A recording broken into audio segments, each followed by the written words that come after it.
Buffalo Bills 38, Las Vegas Raiders 10. Just 6 days after the heartbreaking loss on a punt return for a touchdown, Buffalo Bills, they get back on track. 38-10 win here. Raiders move the ball early and then really nothing after that. This was an outstanding performance by the Bills defense. And once again, you'll see it when the PFF numbers come out and everything.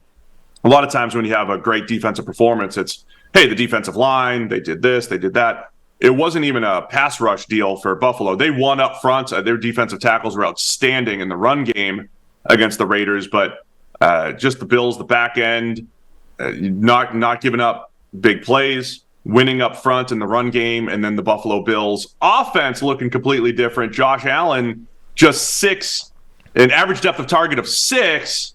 It was like, hey, maybe he got the message. I'll have more on that, but I'll let you react. Josh Allen not turning the ball over the way he did on Monday night this week. Yeah, and the thing about the defensive performance was it didn't start off that way. I mean, Jimmy Garoppolo and the Raiders marched straight down the field the first drive, put it in the end zone. You're like, ooh, that's kind of a slap to the face, and we'll see if that's actually going to, if Buffalo's going to wobble because of that, or if that was going to impact Josh Allen. He obviously knew that he had to go into this game and not do what he did the last game, but would the fact that the Raiders just immediately score a touchdown and put the Bills in a 7-0 hole, you're like, uh-oh, does Josh Allen now feel that he's got to go be Josh Allen again? But no, this is why that game against the Jets was so frustrating, because this was the performance they needed from Josh Allen. Just go out there and don't do anything dumb. Take what's there, be conservative, don't be crazy. And there was still a couple of hits or a couple of runs where it's like, dude, stop trying to hurdle safeties that know it's coming. Like, what? No, stop. Like, he tried to hurdle, was a Marcus Epps, who was a former college teammate of his, which was probably a good thing, because if it had been anybody else, he might have, caught him in midair and launched him into the floor. But like, dude, stop doing that. But yeah, this was the performance. It makes Monday night more frustrating because he's capable of doing this. But it's also exactly what they needed. Like, the Bills are so good on both sides of the ball that most of the time you don't need anything like what Josh Allen is trying to do. You need this. Just don't go crazy. And then when you do run into like an elite, awesome team that are giving you everything you can handle, then let's tap into the Josh Allen well and start, pulling up the plays that we don't have any answer for on defense. This was what the version of the Bills that we, I think, expected to see and need to see for most of their games. It's funny because, I'm looking through the stat line and I see the low average depth of target, and then I'm thinking to myself, okay, well, when was the last time he did this? How rare is this? And I was reminded, I actually had forgotten. Remember early last season, Allen was playing like this. It was against the Rams opening night.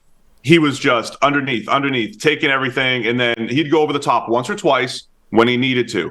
And he did that, I think, weeks 1 and 2 last year. And we were probably saying, hey, why isn't Josh Allen throwing the ball down the field more? It was more, hey, he's playing game manager. They want him to do that. And then they'll, like you said, I like that, tap into the Josh Allen well when needed.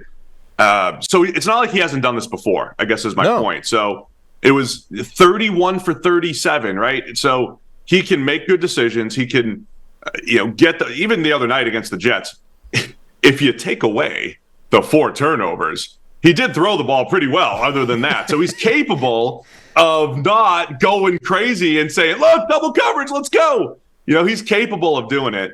And then the other thing to highlight is James Cook just having a huge game. So you get the Bills have a big drive before the half to go up 21-10, I believe it was. And then in the second half, it's like, all right, we're going to play with the lead here. We're going to run away with this. And that's where James Cook is breaking off some big runs, and Damian Harris finds the end zone, and they get Latavius Murray in there in the underneath passing. This was a game where, okay, we don't need Josh Allen to be the superstar. Maybe it's because it's against the Raiders, but you need more of these games if you're the Bills. And I want to see if they can, can James Cook be a huge contributor when they do have to play the Chiefs and they do have to play the best teams in the league. But this was the good, balanced, all-around offensive effort that you want to see from Buffalo. Yeah, and balance is a good term because they spread it around a ton as well. Like, they didn't, you could have also maybe not forgiven, but you could understand them wanting to go, oh, Stephon Diggs looked pretty pissed on Monday night. Let's feed him the ball a lot. Stephon Diggs had 7 targets, but so did Gabe Davis, who had a big game. One of his games that sort of makes you think he should be that secondary target to Diggs all the time. Dalton Kincaid had 6 targets. Dawson Knox had 5. James Cook had 4. So that's, 5 guys on the offense that had at least 4 targets. The ball was being spread around quite a bit.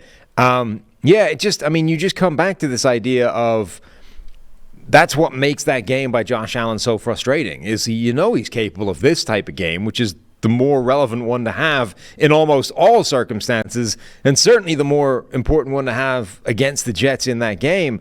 Did you see also the play that Matt Milano made on defense? I did want to highlight that Jimmy G's 2 interceptions. You described that one. I'll talk about the other one. Well, Jimmy G essentially hits Josh Jacobs like in the face. Perfect pass, like right at him, straight in front of him, hands up to take the ball, and then Matt Milano basically just jumps over the back of him and just takes the ball over the top of his head. Just takes it away from him. I think they said on the commentary, he mossed him, which is kind of true, but Moss usually did that, deep down the field or in the end zone maybe, but Milano just did this like in the middle of the field randomly on a perfectly thrown pass to a running back in tight coverage that ended up being an interception. You stole my line. I was watching with avid PFF NFL podcast listener Mike. I was over at his house watching the games yesterday, and he saw that play. He said, tomorrow morning, say Matt Milano mossed him. Make sure you do that. Quote me on that, and you already stole it. Quote Mike. Mike had one chance to contribute here. For the Jimmy Garoppolo EPA king, who's usually the beneficiary of either, Yak or his teammates' performance or whatever, not last week, but, generally, Jimmy Garoppolo's 2 interceptions, the one, again, where you said Matt Milano just steals it from Josh Jacobs. The other one, big, long Gregory Rousseau tips a screen pass. Terrell Bernard makes a really nice diving catch there. So, yeah, there were some weird interceptions in this game and some nice plays by Buffalo. And again, I just want to highlight Buffalo's defensive tackles, Daquan Jones and Ed Oliver. Ed Oliver had a huge game. He had a play where he just pushed the guard right back into the running back for a 4-yard loss. Josh Jacobs, what did he finish with? He had nowhere to run. He had 9